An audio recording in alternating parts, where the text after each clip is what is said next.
З легендаў і казак былых пакаленняў скалося цяжкога жытоў і пшаніцы. З узор'яў і сонечных цёплых праменяў, з грымучага ззяння бурлівых крыніц.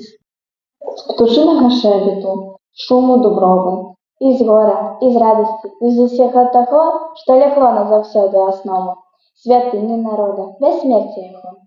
Ты выткана, дзіўная, родная мова. Няма на зямлі таго шчасця і гора, якога б ты нам перадаць не могла. Тільки метраў, глыбокага мора і гор, праз якія ты не прывяла мяне на радзіму. Народ принесе тебе родная мова, святлом незгасальнаму сэрцы сваім, расцемру і годы змаганняў суровых.